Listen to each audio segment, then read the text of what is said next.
It's times like this when the power and the value of the STEM learning ecosystem's community of practice becomes very visible. Presented by STEM at Home, an initiative launched by the STEM learning ecosystem's community of practice, STEM Community Conversations is a series of conversations for teachers, school officials, community leaders, and the many others impacted by school closures and virtual learning. For those of you new to this initiative, the STEM ecosystem is operated by TIES, which you can find at stemecosystems.org.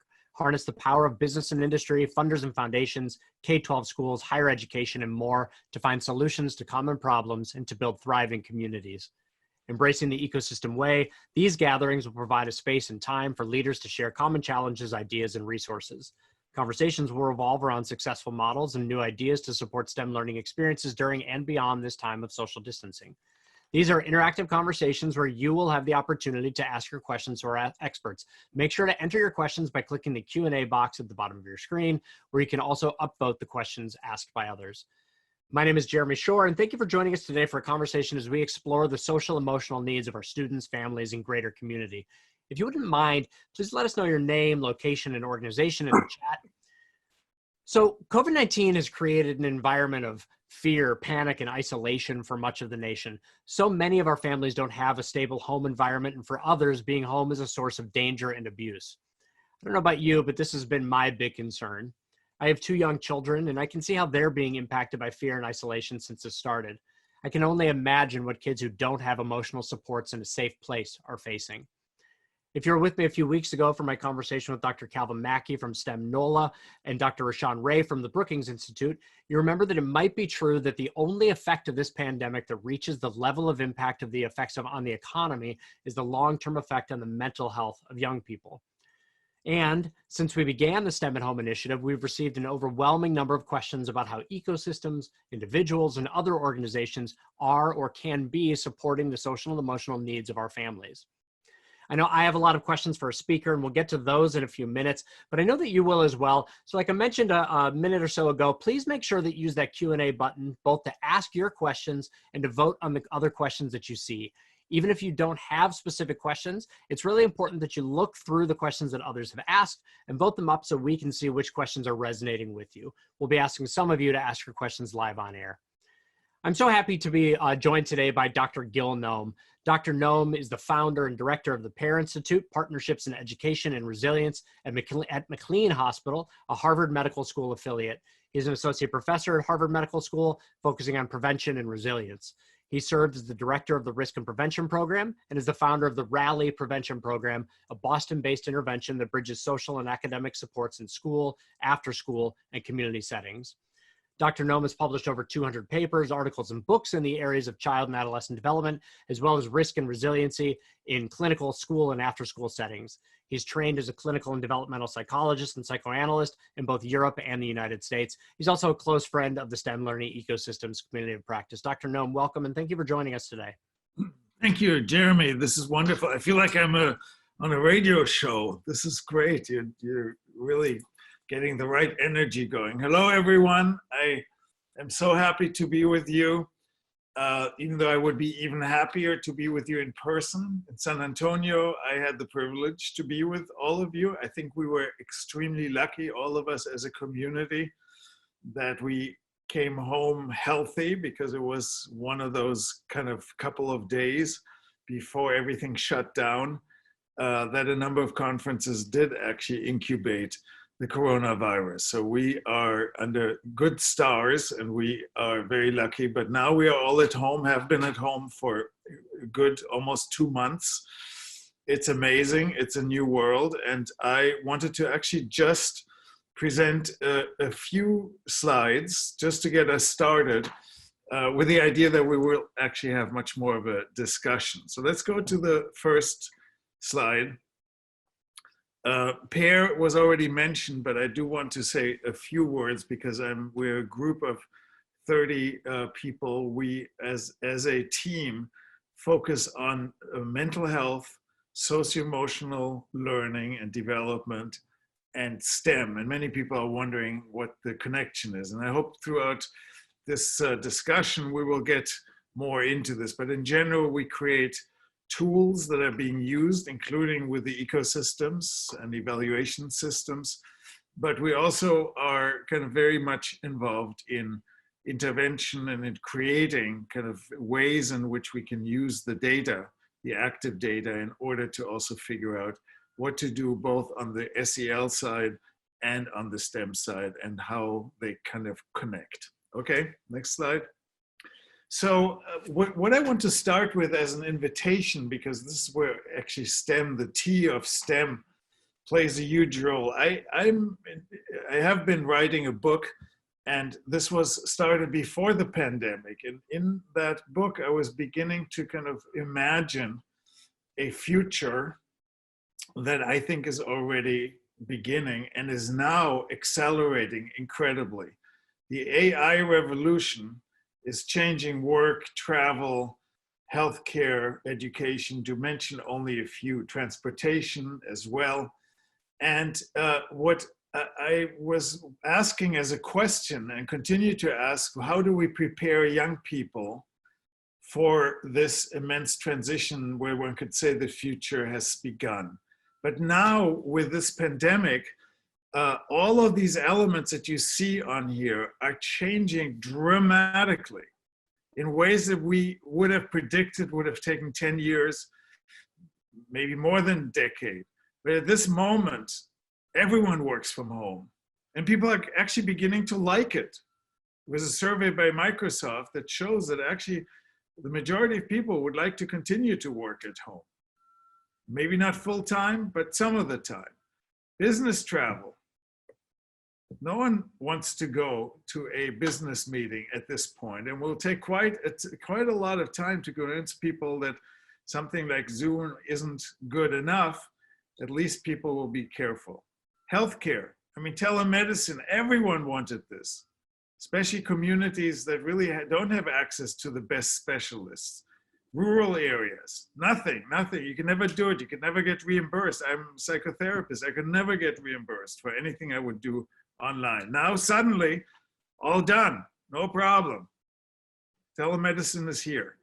Education, I mean, we aren't just inventing the whole method of distance learning, but we're pretending we are. I mean, the whole education field has already shifted more and more to technology and education. And higher education, many people take their courses through extended learning kind of from a distance. So why is it so hard for us to shift right now? But despite the fact that it's super hard, all school districts are really struggling with this, and it's here to stay. It's not going to be just now for a few more weeks or a few more months, and then everything goes to normal. One thing, and this is where I want to have your attention on the title here. While the transformations are occurring and the future is here now, what is very important is also that we are discovering how incredibly important our human needs are, and especially our human needs for relationships. So all of what you see here will have to now be invented in a way that really builds on human relationships and the need we have for it. And I think a lot of our discussion is like, when you have social isolation, or even less isolation because of technology, but you still feel the isolation, because that's the paradox. We're totally connected, and yet people report being much more isolated even before the pandemic. Okay, let's go to the next slide. So so what's the solution here? What are some of the thoughts about no, wait, you went, oh, okay, well, that's fine. No, that's okay. You can go to that slide. So I am actually contributing to Psychology Today with a regular opinion piece. One piece that I want to mention here is one that actually got a lot of attention, which is, if you scroll down a little bit, I'm not sure whether you can, yeah, here, flexibility in the midst of crisis. That was when we just began to retreat into our kind of homes. And a lot of people actually were, read it and were very interested in the issue of like, how do we stay flexible in this time? So you can go online and read it, because I don't want to spend too much time, because I know Jeremy will want me to kind of move to the last couple of slides, and that's what I will do. So let's move on.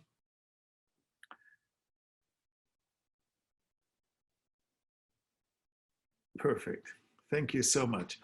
So I'd like to begin our discussion about mental health issues with a positive spin. You know, in every crisis, there is a way in which we can say bad things have bad outcomes. So if you just put people on lockdown for long enough, even the most resilient people will break down. That's one way of thinking about it. But another way of thinking about it is how can we actually make this period as productive as possible? And there, I think the issue of balance becomes very important. And we created at PEAR a positive mental health orientation, because you will see that most people go immediately to trauma, to child abuse, to all the negatives that are happening right now. But very few people will actually be able to tell you what is the productive, positive mental health that we actually need to aspire to, even in crisis. And I think my model is mostly that of the food pyramid. Just think about how much time we spend on figuring out whether our children have the right food combination, and we have science behind it and lots of articles. But when you ask the same question for mental health, what are the ingredients of mental health? What is a thriving person, a thriving school, a thriving community? You actually don't have a lot, and you don't have a lot of research that describes it, because all the resources go into the discovery of child psychopathology. So in a number of years of research and synthesis, and also from some of my mentors, Kohlberg, Gilligan, Erickson, some of the people I worked with and studied with that inspired some of this work, I actually began to think that we need a simple model. And the simple model is that we have four main desires, needs that have to be met in order to feel whole. So when a child comes to a school, to an after-school program, that child needs to have a positive relation to his or her body, has to have voice or assertiveness and ability to speak, has to have productive relationships, and has to have meaning and reflective abilities. Those tend to also be the underbellies or the foundation for socio-emotional learning. They're very similar to Castle's model, but this is a developmental model, and I don't want to go into it further. I just want to go to the last slide to say, when we think about flexibility, so this is a full circle, we need balance, we need flexibility, especially during a time like this. What are the routines that go with the different Clover elements? And here I just wrote down a few, because Jeremy wanted me to be also very concrete and practical. So when you want to encourage active engagement under these conditions, routines of relaxation and mindfulness are an example. We have long lists, and I will show you where you can go to see them. We need to have hands-on activities like experiment through color, through play, through creativity, a huge resiliency factor. We need to, and this gets immediately to the belonging leaf, we need to reduce the terror of conformity, of just kind of trying to do the right thing what everyone else does. And this is an opportunity, because there's a little less possibility for conformity, because no one quite knows what the right thing is. For example, what should I wear? What should Jeremy wear? I mean, you know, when we're in a conference, we have more of a sense. When we're at home, it's totally unclear. So the conformity doesn't work. The cognitive reflective side, helping people, young people, framing issues from different angles. What are the dilemmas right now? If we open up, we have a chance to create more of a workplace. Our economy will succeed more. If we do that, though, we just learned yesterday in the newspapers that the White House thinks that 200,000 people will die. 200,000 people are really getting infected every day. I mean, those are huge dilemmas, and engaging young people in that, they're also scientific dilemmas, is really a great way to create some mental flexibility. and challenging previously held beliefs. Like, I can't be alone, I have to be with my friends. Well, right now you are at home, and it's terrible. It's in many ways terrible, but it also has some benefits. It does work in some ways. And then asking a lot of why questions. Obviously, we know that from inquiry, but this is a moment. And the reason why I'm saying this so strongly is that when I see what a lot of school districts do, and I know that the teachers are incredibly committed under these conditions, but I see a kind of like attempt to just use the rote learning that doesn't work even in the regular school day in order to kind of make it happen during these difficult times, instead of thinking about ways to engage young people in ways that, with why questions, with inquiry, with projects. I think it's hard to do, but it's possible to do. And we need to use the next 2 months if we don't want to lose the students to really disengagement and alienation. Okay, I'll stop with that. Gil, thank you. You know, I wish this was as simple as that clothing question, right? Because I think we could all just agree, no more hard pants. We have now entered the era of soft pants, and we should just stick with it. But unfortunately, it's a lot more than that, and a lot more potentially impactful in a lot of negative ways. And your comments bring to mind my own kids. So my older daughter, Lila, really misses her friends, but she's doing okay. She's kind of an introvert like me. My daughter Lucy, though, however, is a really, really strong extrovert like her mom, and she's really, really struggling. This is hard for her. And beyond just helping her through this time, I really worry about what impacts this isolation might be having on her. What's the long-term possible impact of this social isolation? Well, there are two answers. One is we don't know. And the other one is we have really good longitudinal studies.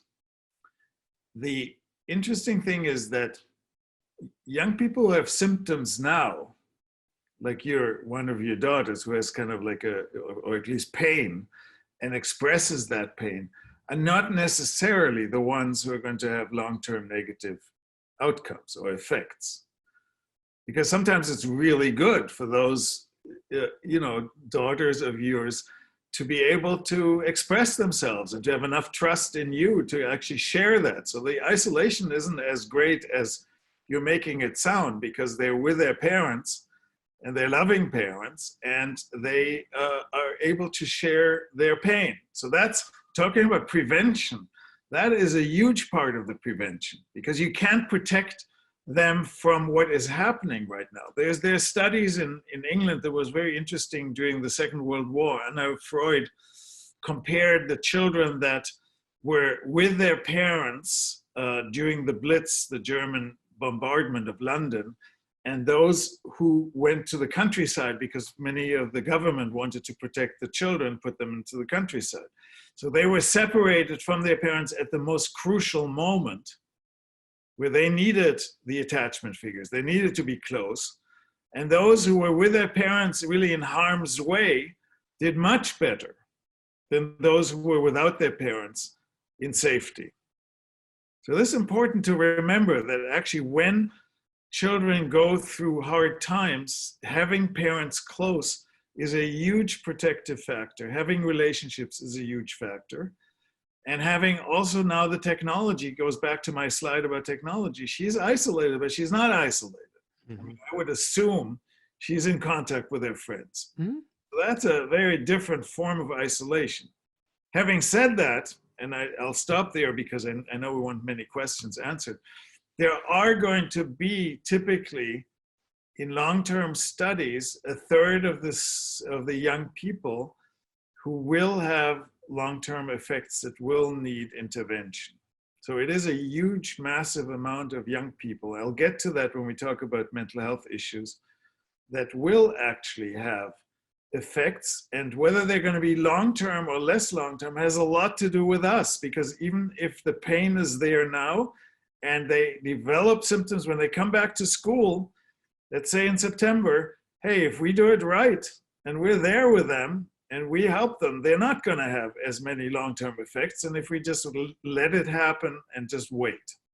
Yeah, and so some of the short-term concerns that we have, I know myself, but I'm sure most of our the leaders who are on this call, are that my kids, and I know it, they're struggling, but they're lucky, right? In all of the ways that you just said, they have us here, they have access to speak and communicate with their friends in virtual ways. But we have a lot of kids who don't have parents at home.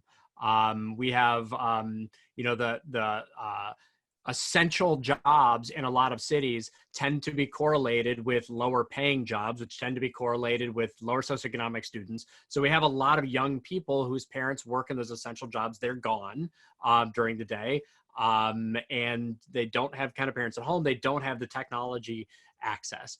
So what else? What are the other big kind of short-term concerns right now? And what can we do to help mitigate any of those, this lack of access for some of our kids, and whatever the other short-term problems are? What can we be doing right now? Yeah, it's a great question, Jeremy. I think that, like any situation and any crisis, it hurts the people with the least power and the least means in society the most.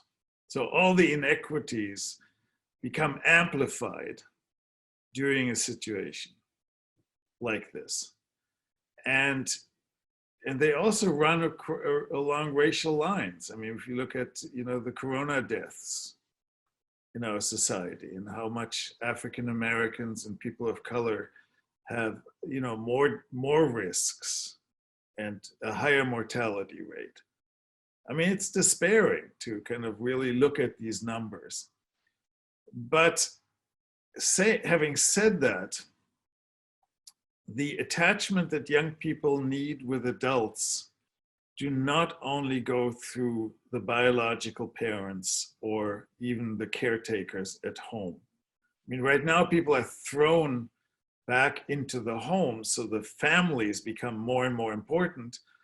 And it becomes very scary when there's so much stress and people lose their jobs and maybe start drinking more than they would otherwise, and abuse goes up. I mean, those are kind of the extremes, but they are unfortunately very, very real.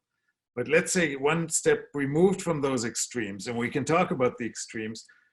I think teachers and other people who are part of your networks throughout, you have really a lot of power, I think, within these networks, because you can actually create a situation where every child, let's just imagine that, where every child has someone who calls them, whether it's a staff member in a school, a cafeteria person, a bus driver, an after-school provider.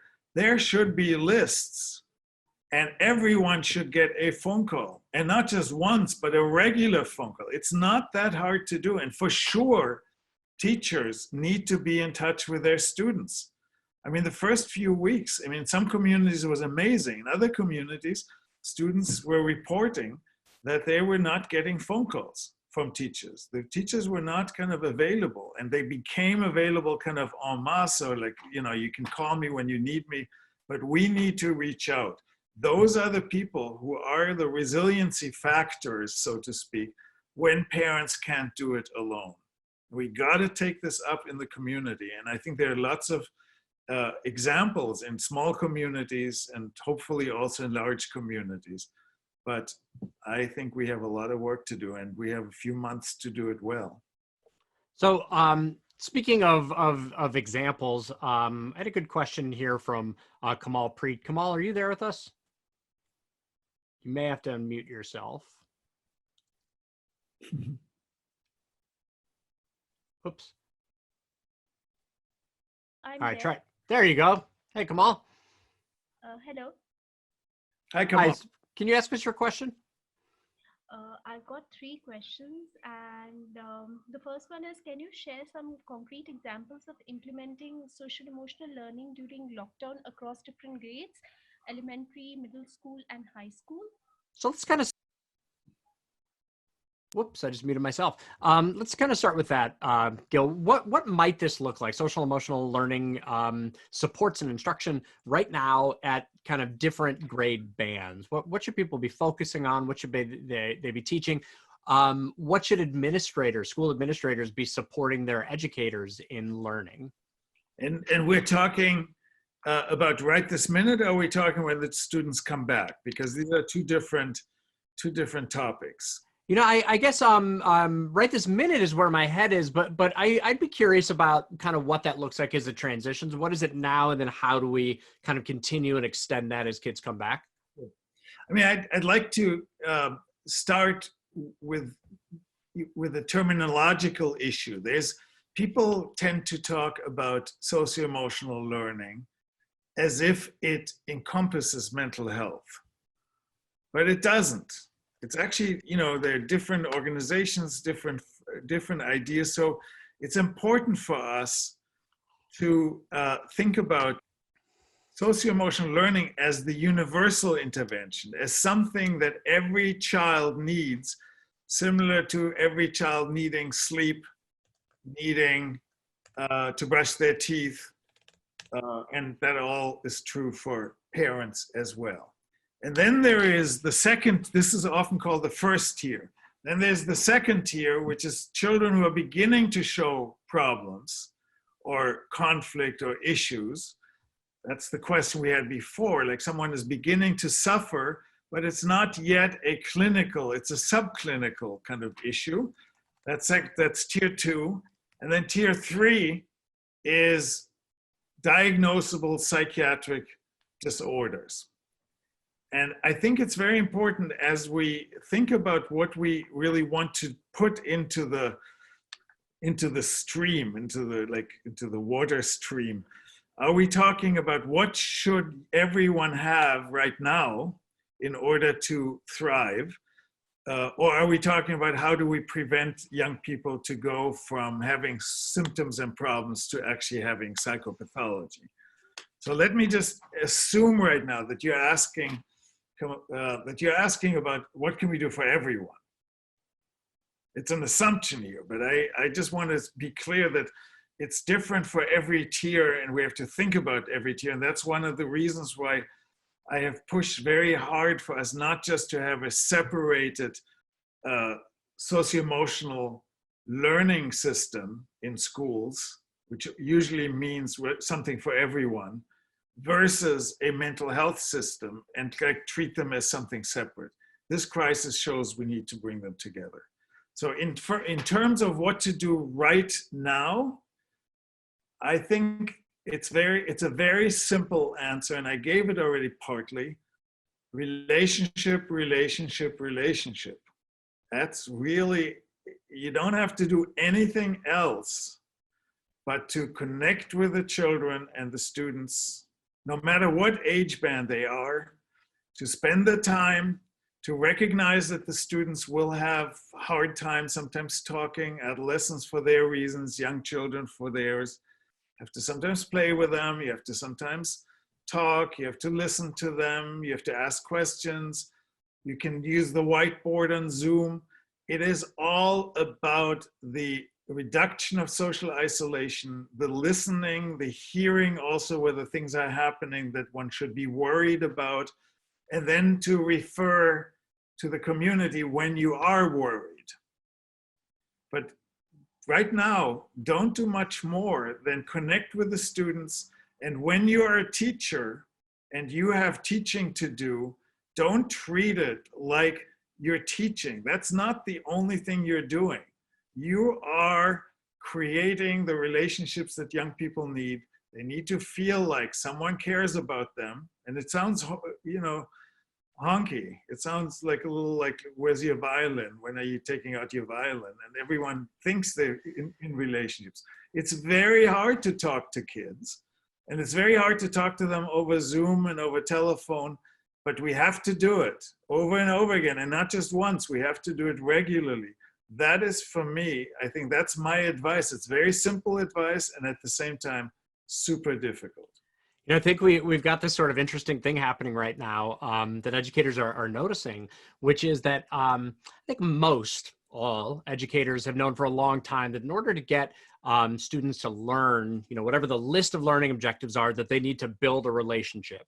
So the building of the relationship is in a lot of ways the means to getting to these learning objectives. Yes. But right now it's kind of flipped around the other way, where instead what we're asking educators to do is keep on focusing on those learning objectives. They're still important, but they're really to lay the groundwork to build a deeper relationship, which is the kind of needs to be the key goal right now. Kids can catch up on their standards. They can't catch up easily from this kind of deep impact of social emotional deficits from times like this. Yeah, Jeremy, I like that distinction. And I'll license it to you for a very, very low fee.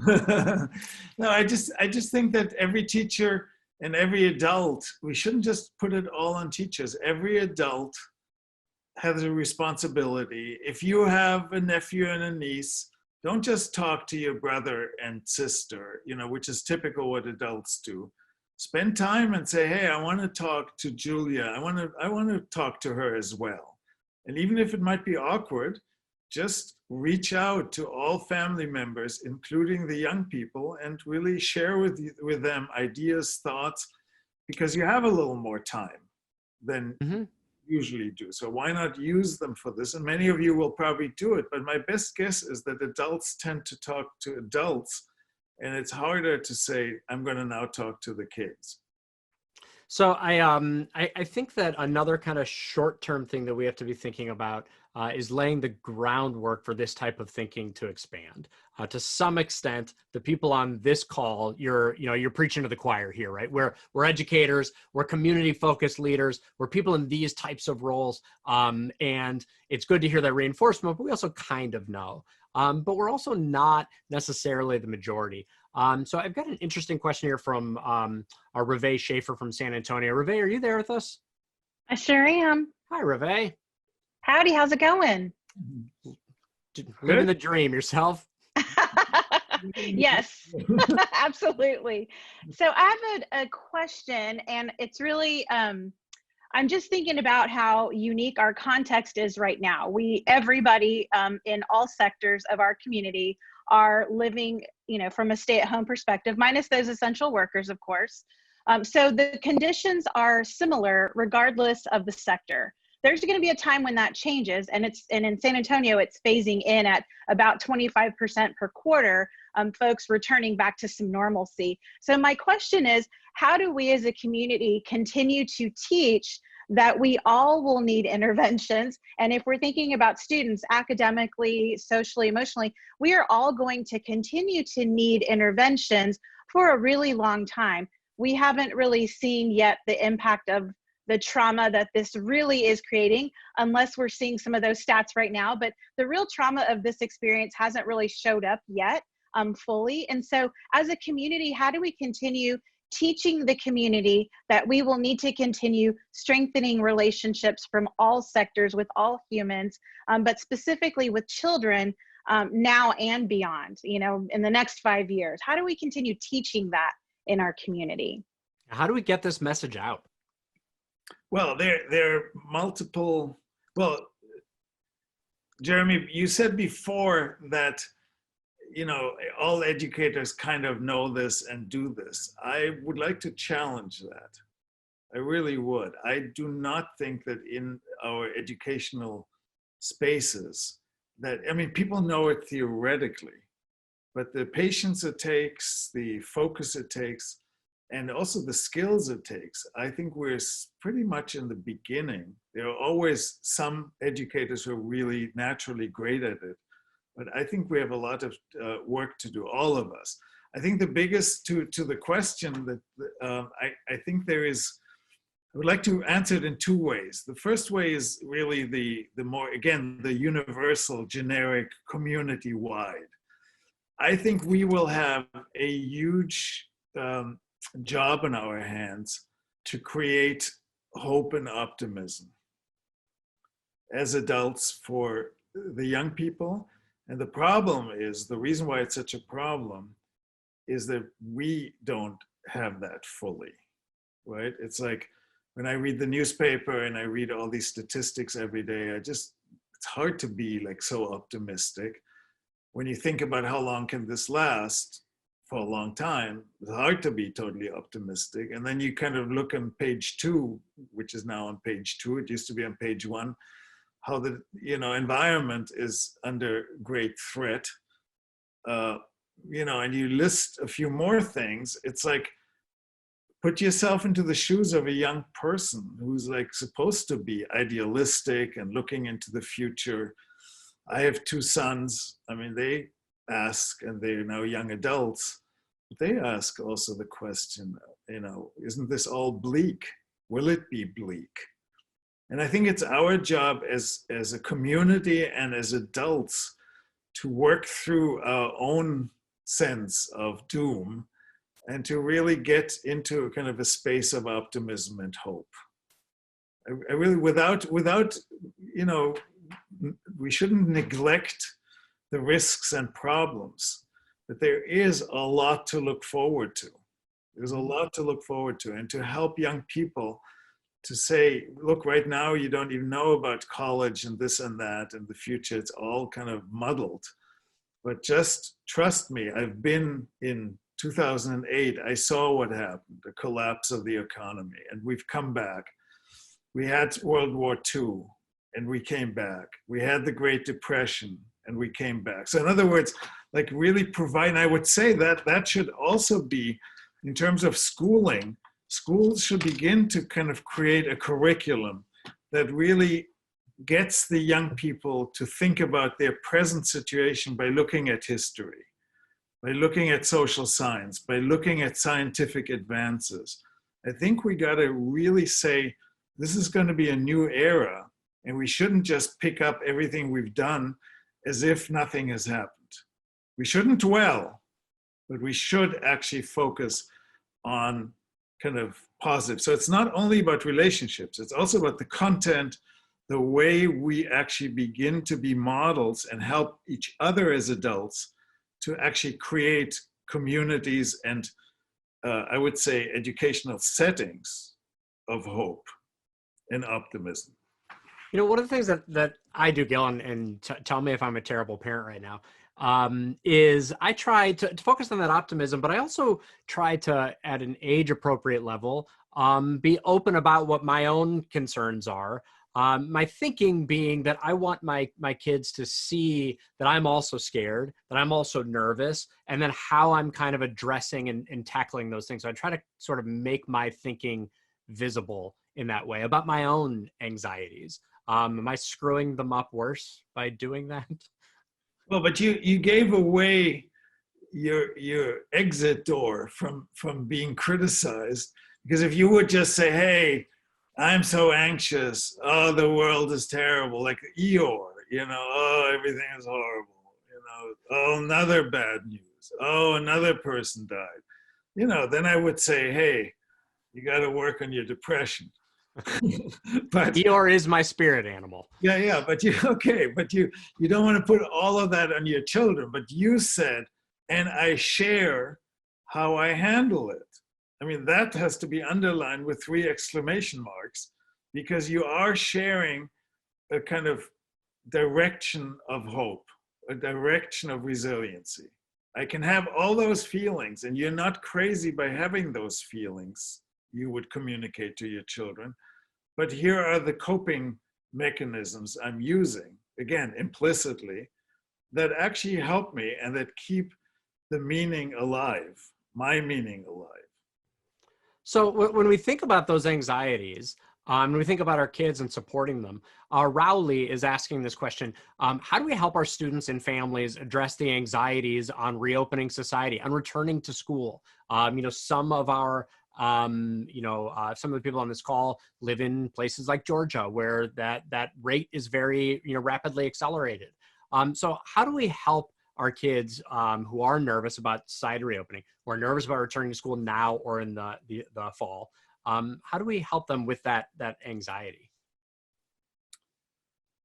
That's a great question. I think it's super, super hard to answer that because, first of all, we got to distinguish again by tier what is normative anxiety, normal anxiety. Anxiety is a good thing. It kind of protects you from danger. This is a good example. The kids are nervous about going into the world. Hey, they should be. You just brought the Georgia example. I mean, are we ready to let children go into the world? I mean, that's going to be a really personal decision for every family and every child. So when the child shows anxiety, that's not something we should take lightly. But there's a difference between anxiety as an adaptive mechanism or process and anxiety as a disorder. Children can develop under these conditions, forms of anxiety that are exaggerated. Like they can actually last, this can last. They can say, I don't want to go to school. I don't want to go to school. I want to stay home, because they've gotten so attached to their four walls that anything that means going out is hard. I actually feel this myself sometimes. I'm like in my house, and then I say, oh, I got to go out and, put my mask on and go for a walk or a run.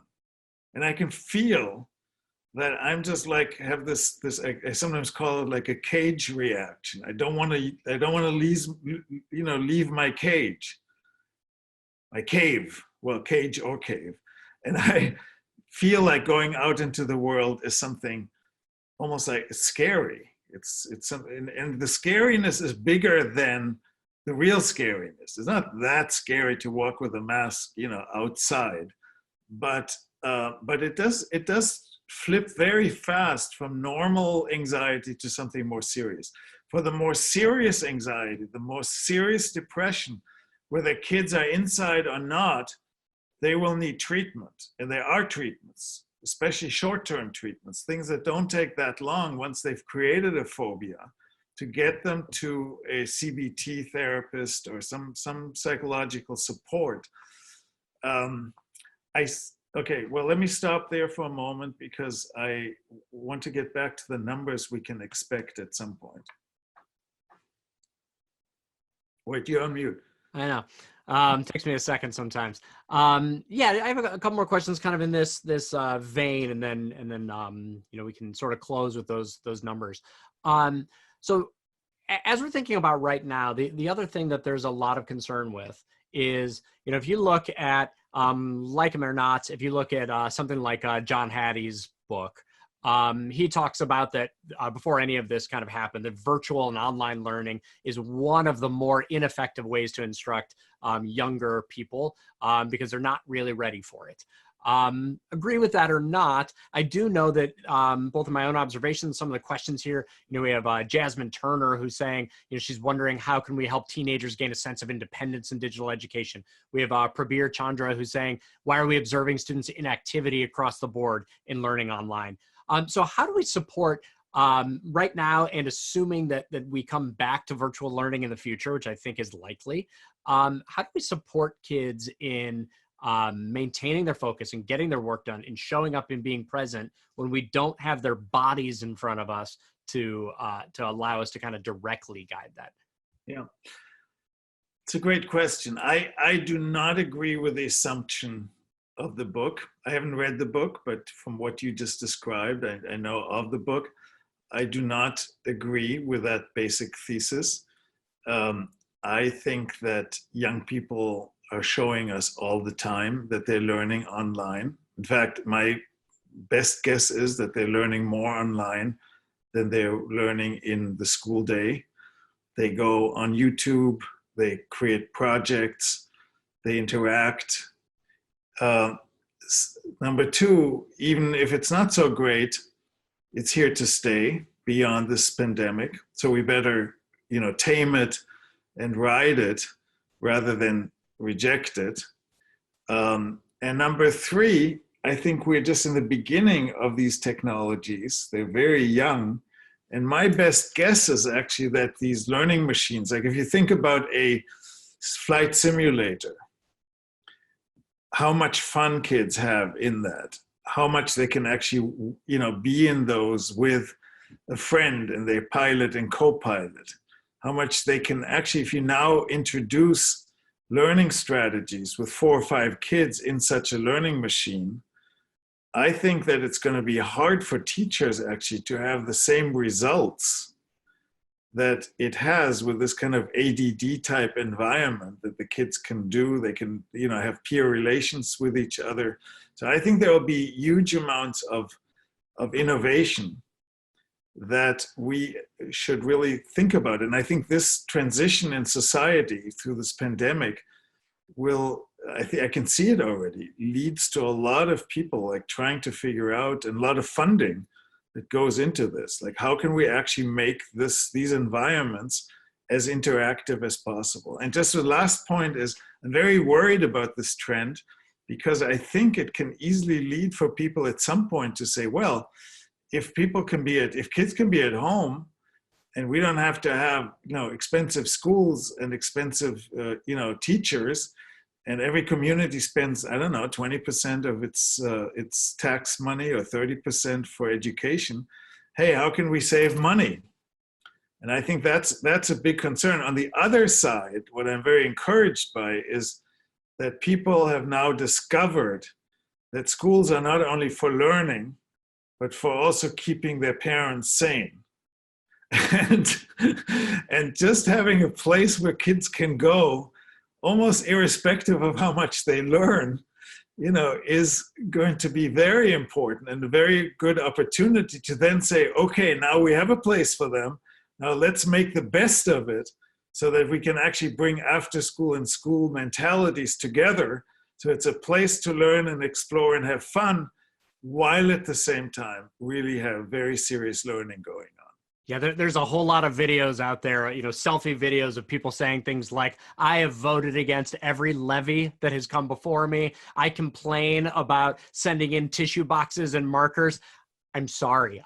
Whatever you need from now on. So Gil, I'd like to close in a couple minutes with your final thoughts, and also talking a little bit about the connection specifically to STEM and SEL.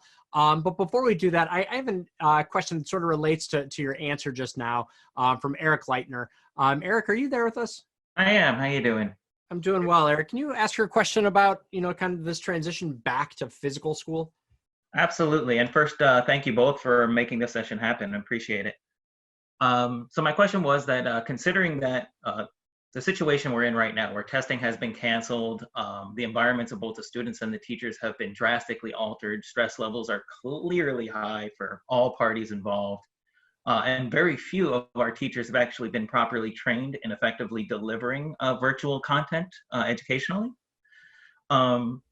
There's been a lot of suggestion that we move away right now, let's say, from the set curriculum and move into things like addressing what our students' passions are and their passion projects, and creating PBLs and opportunities for students to engage in those passion projects, since we kind of have this, in a very odd way, freedom to do that. So my question is, even though many of the tools and things that we learn right now could be utilized in the future for things like blended learning, and is this something that we should be doing immediately, or is there something or time in the interim, like right now, where we can take that stress away and say, let's just focus on those passions with the time that we have? And Eric, do you mean, great question, but do you mean the time we have right now till school starts again in the fall? I mean, really the virtual time, or after September? Right, so I'm saying like literally with the remainder of this school year, where we can then take the time to maybe reassess and readdress what the comfort levels of our students and teachers are. Because I mean, again, we don't know guarantees of where we'll be in August or September. Right. But doing that right now, offering those professional developments, those PLCs to teachers to say, here are your best practices in the short amount of time and the stressful transition that we're making, is that a best practice? I would totally agree with you, but I'm concerned. I definitely think that engagement of students right this moment, both their minds, their bodies, all the things I mentioned before, the voice, kind of the assertiveness side, are all undermined right now through this situation. So this is a moment, and yes, teachers are less under pressure to, teach so that the test results will show positive results. But can you really put both of those things, namely the technology side, the distance learning, and the project-based learning together? I wish we could, and I think we should try super hard. And we actually at PEAR are working on that, on really providing professional development for exactly that purpose. How to engage young people from the socio-emotional side. But since we're all kind of into STEM, I mean, we have a lot of STEM ideas, all of us collectively, also on this call, that are project-based, and some of those one can actually do also over online. The other one is like, Spanish flu. I mean, if you want students to think about history, there's nothing like them kind of starting to kind of look at that. Their minds are open. They're open to kind of new things. And one can create projects. I don't think it's going to be as project-based as you would like to, because project-based means that the students together work together, and that's going to be a little hard to kind of organize. But the more we can do that, I think the more we should do it, and I think districts should really work on that. And your districts, and I think your after-school people, somehow after-school has a great danger right now, is in danger of being kind of left behind, because so much focus is on schools and how kids can catch up. So we need to bring after school in your ecosystems really more to the table to policymakers right now.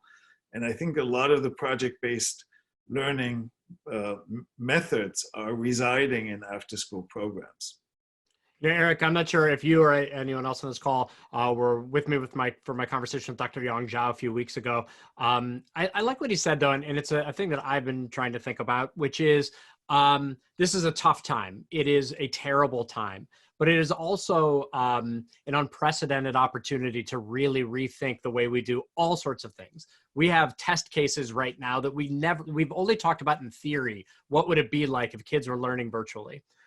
So there are things that will come out from places like the PEAR Institute over time, but there are also things that teachers can be doing right now.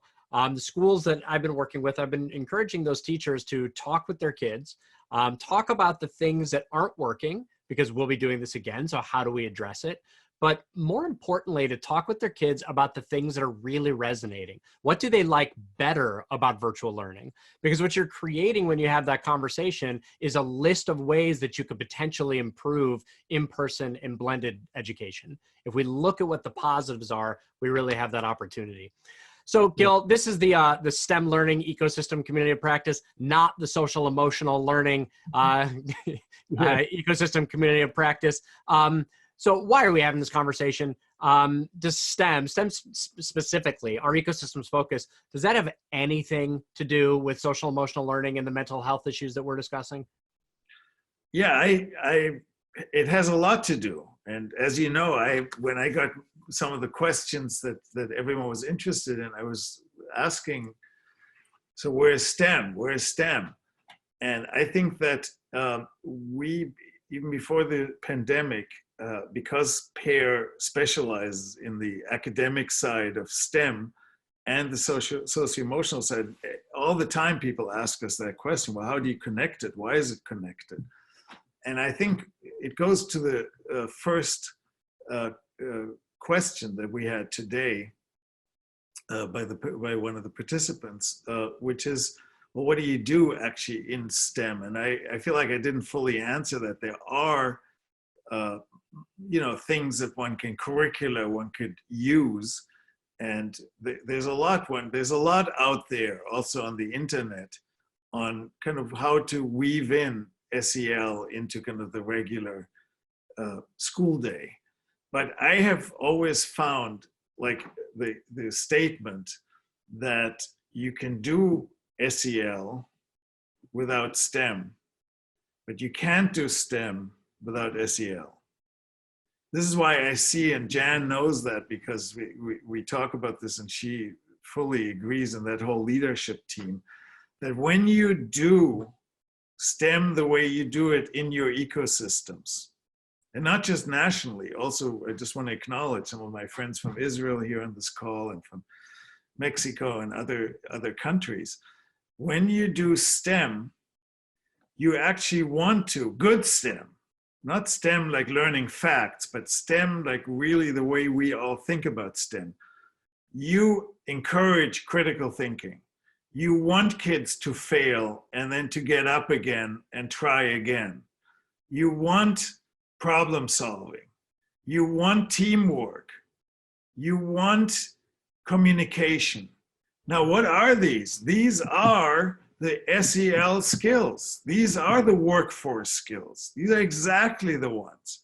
So you can't do any STEM if it's really done well without SEL. And that's why I think we have kind of termed this as the double bottom line, that when you actually do the STEM and when all of you are kind of considering yourself as STEM ecosystems, get the bang for the buck on the other side too, because you are actually, like we can tell right now, we're not just talking about SEL, SED, or mental health like as a little sidekick, or just because the times are hard. We're really talking about the skills of the future. This gets back to my slide to say the future has kind of accelerated. The presence has accelerated into the future in an unbelievable way, which is really the antidote to depression and to feeling like everything is horrible. No, it isn't. And now we have to both humanize that technology, which is really our task right now, and we have to be able to link it to the other skills of the future, which are both the STEM side and the SEL side. And that together, I think, gets us back to the issue of hope. If we can convey this to the young people and say, look, this is what's happening. You are living in a historic moment, and there's so much changing. There's no historic transformation that is not coming with pain, with anxiety, with social strife, with people fighting with each other as they do in this country right now. There is no way to get to the other side. But you are part, we are part of something that's incredibly important. And we are the ones who have to shape that. And your generation has to help shape this, because we don't want to just be adjuncts to technology. We want to be the shapers of technology and want to use it for our human destiny. And that's really the answer, folks. We've been talking for weeks about how the marginalization of the sciences that's happened in this country, in the world over the past 20, 30 years. Now's the time to change that around and stop. We have to create the next generation of epidemiologists, of researchers, of scientists, but that can't happen without the skills of social and emotional learning. That can't happen if our kids aren't prepared to learn, and that can't happen if our kids don't have the skills of empathy that allow them to really tackle and solve the grand challenges that are before them now and will be before them in the future. This has been... Jeremy, can I just say, could you put up the slide with the resources? And also, I just want to tell everyone, any communication you want to have, you can reach me. There's going to be also a slide with the information of how to reach me. These are the PEAR resources for this moment. So a lot of the things I talked about, you can just go to the website and then also reach me if you want to. I think the big discussion we should have that needs to happen is how to really prepare systematically and with evidence for when the students come back. Because we've talked mostly about this moment, which is important, but we have 3 or 4 months to really get it right for when the students come back, when the teachers come back. And there's a lot of work that has to happen. I'd be happy to talk to any of the ecosystems to really think that through. Absolutely. And everyone, you see that contact information there. You'll also receive it in the follow-up emails. Also, watch STEMecosystemz.org for continuing conversations with Dr. Noam and others. This has been STEM Community Conversations from STEM at Home, brought to you by the STEM Learning Ecosystems Community of Practice. Thank you for joining us today as we discussed meeting social and emotional needs during COVID-19. And thank you, Dr. Noam. These community conversations will revolve around successful models and new ideas to support STEM learning experiences during and beyond this time of social distancing. Stay tuned to STEMecosystemz.org for upcoming shows and further information, and please continue to participate. I'm Jeremy Shore, and we will see you next time.